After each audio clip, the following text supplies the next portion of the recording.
कैसे हैं students JavaScript के लास्ट लेक्चर में हमने देखे थे जावास्क्रिप्ट के स्ट्रिंग मेथड्स। कुछ हमने कवर कर लिए थे, बाकी जो रिमेनिंग स्ट्रिंग मेथड हैं उनको अभी हम कवर करने वाले हैं। ये वही HTML का डॉक्यूमेंट है जो हम लास्ट लेक्चर में यूज़ कर रहे थे। अभी जो हम देखने वाले हैं मेथड, उसका नाम है इंडेक्स ऑफ। हम यूज़ करेंगे a डॉट इंडेक्स ऑफ और इसमें हम एक वर्ड टाइप कर देते हैं जो हमारी इस स्ट्रिंग में मौजूद है। फॉर एग्जांपल हम इस वुई को ही टारगेट कर लेते हैं। हम यहाँ पे लिखेंगे वुई। आउटपुट देखते हैं इसका। स्टूडेंट्स, आपके सामने ये इंडेक्स नंबर रिटर्न कर रहा है। स्टूडेंट्स, ये जो इंडेक्स ऑफ मेथड है ये आपको इंडेक्स नंबर रिटर्न करता है। जैसे कि मैंने यहाँ पे वही लिखा, वही का जो इंडेक्स नंबर है वो 16 बन रहा है। अभी ये सिर्फ जो इसको पहला वही नज़र आया ये उसका इंडेक्स नंबर रिटर्न कर रहा है 16, जबकि इसमें एक वही और भी लगा हुआ यहाँ पे। अगर आपने इसका इंडेक्स नंबर देखना है तो इसके लिए लास्ट इंडेक्स ऑफ दूसरा मेथड आता है। हम यहाँ पे लिखेंगे लास्ट इंडेक्स ऑफ। अब इसमें एक चीज़ याद रखिएगा कि जब आप लास्ट इंडेक्स ऑफ यूज़ करेंगे तो आई जो है ये कैपिटल होगा और ऑफ का ओ भी कैपिटल होगा। अब ये इस वाले वुई का इंडेक्स नंबर आपको रिटर्न करेगा। ये देखें 54 आ रहा है, तो ये यहाँ से काउंटिंग कर रहा है 0 से लेके, तो ये 54 नंबर पे आके वही इसको मिला। और अगर आप यूज़ करते हैं सिंपल इंडेक्स ऑफ तो ये फर्स्ट वाले वुई को टारगेट करेगा और इसका आपको इंडेक्स नंबर देगा। तो ये आई जो है यहाँ पे अब स्मॉल आएगा, तो ये आपको 16 इंडेक्स नंबर रिटर्न कर रहा है। ये होता है स्टूडेंट्स इंडेक्स ऑफ मेथड। इसके बाद देखते हैं जावास्क्रिप्ट स्ट्रिंग का रिप्लेस मेथड कैसे काम करता है। इस इंडेक्स ऑफ को ख़त्म करते हैं यहाँ से और हम यूज़ करेंगे a डॉट रिप्लेस। रिप्लेस में आपने दो पैरामीटर डिफाइन करने होते हैं। पहला पैरामीटर वो होगा जिसको आपने रिप्लेस करना है। फॉर एग्जांपल हम कह देते हैं इसी वही को ही रिप्लेस करना है, पहला पैरामीटर वही होगा। सेकंड पैरामीटर जो होगा वो वाला पैरामीटर होगा जिस वर्ड के साथ आपने रिप्लेस करना है। जैसे कि फॉर एग्जांपल हम चाहते हैं कि वही को हम आर के साथ रिप्लेस करना चाहते हैं, तो हम यहाँ पे आर लिख देते हैं। अब इस स्ट्रिंग में जहाँ इसको वही मिलेगा उसको आर के साथ रिप्लेस कर देगा। तो आउटपुट देखते हैं अभी। तो स्टूडेंट्स, ये देखें आपके सामने, यहाँ पे हमने लिखा हुआ था in this lecture we learn. अब यहाँ पे वही की जगह पे आर आ रहा है। इसमें ऑप्शन ये है कि हम सिंगल वर्ड को चेंज कर रहे हैं। अगर आप चाहते हैं कि इस पूरे पैराग्राफ में या इस पूरी स्ट्रिंग में जहाँ जहाँ भी वो यूज़ हुआ है वो सारा रिप्लेस हो जाए, तो उसके लिए आपने सिंपल इस कोटेशन को ख़त्म करना है और यहाँ पे आपने स्लैश यूज़ कर लेनी है। अब स्लैश के साथ आपने जी लिख देना है। अब जी का मतलब ग्लोबल होता है। ग्लोबल का मतलब ये होता है कि ये पूरी स्ट्रिंग को सर्च करेगा, जहाँ जहाँ उसको वही मिलेगा उसको आर के साथ रिप्लेस कर देगा। आउटपुट देखते हैं ज़रा इसका। तो स्टूडेंट्स, ये देखें हमने यहाँ पे एक वही ये लिखा हुआ है, सेकंड वही ये लिखा हुआ है और थर्ड वही ये लिखा हुआ है। तो आउटपुट में अब हम देखते हैं, पहला वही जो था वो रिप्लेस हो गया आर के साथ, सेकंड वही यहाँ पे आर के साथ रिप्लेस हो रहा है और थर्ड वही जो था वो यहाँ पे इसके साथ रिप्लेस हो रहा है। इसे हम कहते हैं रिप्लेस मेथड। अगर आप कोटेशन में लिखेंगे तो वो सिर्फ सिंगल वर्ड को ही रिप्लेस करेगा किसी अदर वर्ड के साथ, और अगर आप स्लैश के अंदर जी लगा के लिखेंगे तो उस पूरी स्ट्रिंग में जितनी बार भी वो वर्ड यूज़ होगा, जैसे कि हमने वही यूज़ किया था, वो हर बार हर वर्ड को रिप्लेस कर देगा इस वर्ड के साथ। स्टूडेंट्स, अब हम देखते हैं ट्रिम मेथड कैसे काम करता है। तो ट्रिम के लिए हम यहाँ पे पहले एक ये करते हैं कि एक प्री टैग का यूज़ करते हैं। प्री टैग हमने HTML में पढ़ा हुआ है। अगर आपको मालूम नहीं कि प्री टैग कैसे काम करता है तो इस लेक्चर का लिंक मैं ऊपर आई बटन में दे दूंगा। आप HTML का प्री टैग का लेक्चर देख सकते हैं कि प्री टैग कैसे काम करता है। इसमें हम एक आईडी असाइन करते हैं। फॉर एग्जांपल इसका नाम डेमो रख लेते हैं और एक सेकंड प्री टैग होगा, इसको भी एक आईडी असाइन कर देते हैं। इसका नाम डेमो2 रख देते हैं। इनको हम टारगेट करेंगे और यहाँ पे आके एक वेरिएबल क्रिएट करते हैं जिसका नाम हम रख लेते हैं text. For example equal to, यहाँ पे हम लिख देते हैं, पहले तो स्पेस क्रिएट करते हैं और यहाँ पे आके लिखते हैं JavaScript is a great language. और अब हम करना ये चाह रहे हैं कि ये जो टेक्स्ट है जिसमें ये स्पेस क्रिएट की है ये आउटपुट में स्पेस नज़र ना आए, तो इसको अभी हम प्रिंट करते हैं। पहले प्रिंट करने के लिए हम यूज़ करेंगे document dot get element by ID का। Document dot get element by ID. ID हमने बनाई है ये वाली डेमो। पहले हम डेमो को लगाएंगे यहाँ पे, DEMO demo dot inner HTML equal to कर दो किसके, टेक्स्ट के। टेक्स्ट हमारा वेरिएबल जो हमने बनाया हुआ है ये वाला। अभी इसका आउटपुट देखते हैं। स्टूडेंट्स ये देखें आपके सामने स्टार्टिंग में भी स्पेस आ रही है और लास्ट में भी स्पेस आ रही है। अब हम इस स्पेस को ख़त्म करना चाहते हैं, तो इसके लिए ट्रिम मेथड यूज़ किया जाता है स्पेस को ख़त्म करने के लिए। इसके लिए हम यहाँ पे एक रिज़ल्ट नाम का वेरिएबल बना लेते हैं, रिज़ल्ट इक्वल टू, अब यहाँ पे हम लिखेंगे इस वाले वेरिएबल का नेम, टेक्स्ट डॉट ट्रिम। ये ट्रिम एक मेथड का नाम है जिसको हम यूज़ कर रहे हैं। अब ट्रिम मेथड का काम ही ये है कि ये जो जितनी भी एक्स्ट्रा स्पेस स्टार्टिंग में और एंडिंग में होगी इसको वो ख़त्म करेगा स्पेस को। तो इसके लिए हम दोबारा इसी टेक्स्ट को कॉपी पेस्ट करते हैं, document dot get element bye ID, और इस बार हम इस ID को टारगेट करेंगे डेमो2 को, ताकि ये डेमो भी आपको नज़र आए जिसमें स्पेस आ रही होगी। डेमो हम यहाँ पे शो करवा रहे हैं और डेमो2 हम शो करवाएंगे जिसमें ट्रिम मेथड यूज़ हो रहा होगा। इसका नाम हम रख देते हैं डेमो2। डेमो2 अब यहाँ से आ रहा है, इस वाली ID को हम टारगेट कर रहे हैं। अब इसकी जगह डॉट इनर HTML की जगह हम यूज़ करेंगे रिज़ल्ट को। रिज़ल्ट कौन सा है, ये वाला। अब ये काम कैसे कर रहा है, बेसिकली हमने टेक्स्ट नाम का जो वेरिएबल है उसको हमने यहाँ पे यूज़ किया जिसमें मैंने आपको टेक्स्ट दिखाया था। अभी मैं आपको दोबारा दिखा देता हूँ ज़रा, ये वाला टेक्स्ट यूज़ किया था जिसमें आपको स्पेसिंग नज़र आ रही है स्टार्टिंग में भी और एंडिंग में भी। इसके बाद हमने एक वेरिएबल बनाया जिसका नाम रिज़ल्ट रखा हुआ है। अब टेक्स्ट डॉट ट्रिम किया, ये मेथड है जिसको हमने देखना है। ये टेक्स्ट कौन सा है, ये टेक्स्ट ये वाला है, इसको हम लगा रहे हैं डॉट ट्रिम।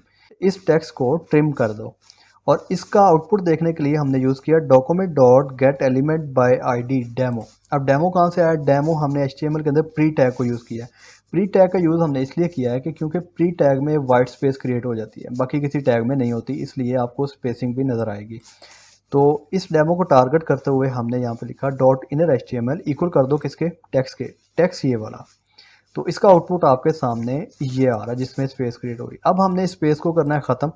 तो ख़त्म करने के लिए आपने यहाँ पे लिखना है document dot get element bye ID डेमो2। अब डेमो2 कौन सा है, ये देखें दूसरा प्री टैग यूज़ किया, इसकी ID हमने लगाई है डेमो2 और डॉट इनर HTML इक्वल कर दिया है रिज़ल्ट के। अब ये रिज़ल्ट कौन सा है, रिज़ल्ट है स्टूडेंट्स ये वाला जिसमें ट्रिम मेथड यूज़ होगा। तो इसका आउटपुट, इसका जो रिज़ल्ट होगा वो इसमें रिज़ल्ट नाम के वेरिएबल में आ जाएगा। इसका आउटपुट हम यहाँ पे गेट एलिमेंट बाय ID करके देख रहे हैं। आउटपुट देखते हैं तो स्टूडेंट्स ये देखें आपके सामने जो ट्रिम होके रिज़ल्ट आया वो ये है। अब इसमें ना तो एंड पे स्पेस आ रही है कोई, जबकि इसमें आ रही है, ना स्टार्ट में कोई स्पेस आ रही है, इसके स्टार्ट में भी स्पेस आ रही है। तो ये काम होता है बेसिकली ट्रिम मेथड का। इसके बाद हम अपना नेक्स्ट मेथड देखते हैं जिसका नाम है कैरेक्टर ऐड। तो इसके लिए हम यहाँ पे एक वेरिएबल दोबारा से क्रिएट कर लेते हैं, लेट ए नाम का इक्वल टू, इसमें हम लिख देते हैं जावा स्क्रिप्ट। यहाँ पे हम एक दूसरा वेरिएबल बना लेते हैं, लेट बी इक्वल टू, यहाँ पे हम यूज़ करेंगे मेथड अपना ए डॉट कैरेक्टर ऐड। आउटपुट देखने के लिए अब हम इसको डॉक्यूमेंट डॉट राइट कर लेते हैं। हमें यहाँ पे इंडेक्स नंबर लिखना है, यहाँ पे हम लिख देते हैं फॉर एग्जांपल 5 इंडेक्स पे जो भी करेक्टर होगा वो आपको आउटपुट में दिखा देगा। तो ये देखें C आ रहा है। अभी C हम काउंट कर लेते हैं कौन सा आ रहा है। ये देखें 0 से स्टार्ट होगा, 0 1 2 3 4 5। तो 5 हमने यहाँ पे लिखा, तो 5 की जगह पे ये C आ रहा है, तो जिसका आउटपुट आपको इसने ये दिखा दिया।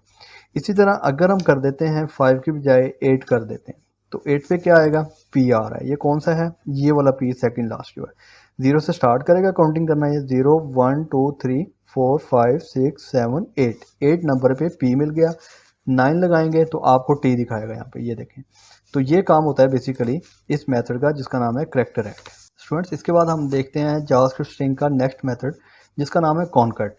कॉनकैट को देखने के लिए इसको मैं अभी के लिए ख़त्म कर देता हूँ ताकि ज़रा रश ख़त्म हो जाए यहाँ पे, और इस वाले प्री को भी मैं ख़त्म कर देता हूँ क्योंकि इसका काम ख़त्म हो चुका है। अब इसमें हम यहाँ पे एक वेरिएबल बनाते हैं जिसका नाम रख लेते हैं str, कुछ भी नाम रखा जा सकता है। और इसमें मैं लिख देता हूँ